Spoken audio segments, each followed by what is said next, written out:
కొనిచివా ఏంటండి ఈ భాష ఏంటనుకుంటున్నారా? జాపనీస్ లాంగ్వేజ్లో హలోని కొనిచివా అంటారు. నాలెడ్జ్ పెంచుకోవడం కూడా అవసరం కదండి, అందుకే ఇలా. సరే మరి ఇక మనం టాపిక్లోకి వెళ్ళిపోదామా? ఈరోజు మనం ద బెస్ట్ పులిహోర నేర్చుకోబోతున్నాం. పులిహోర అంటే అందరికీ ఎంత ఇష్టమో తెలుసు.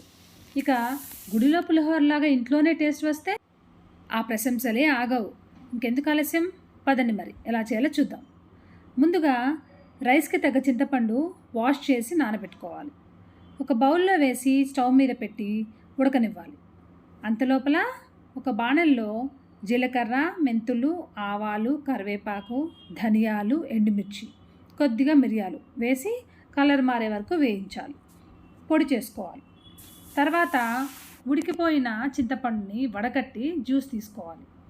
ఇప్పుడు మళ్ళీ ఒక స్పూన్ ఆయిల్ వేసి ఈ తీసుకున్న చింతపండు గుజ్జుని బాగా ఉడకనివ్వాలి.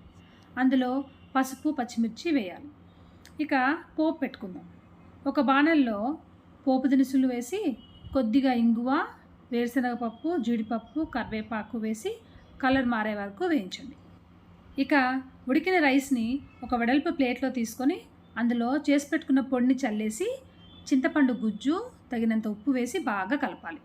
అందులో పోపును కూడా వేసి బాగా మిక్స్ చేస్తే ఎంతో టేస్టీగా ఉండే అథెంటిక్ పులిహోర రెడీ అయిపోయినట్టే. టెంపుల్ స్టైల్ పులిహోర టేస్ట్ వస్తుందండి ఇలా చేస్తే. ట్రై చేయండి, లైక్ చేయండి, సబ్స్క్రైబ్ కూడా చేయండి.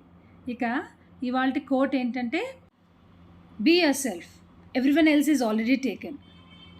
అరిగాటో గొజైమాస్. ఏం లేదండి, జాపనీస్లో థ్యాంక్ యూ చెప్పాను అంతే. Have a happy day. See you again.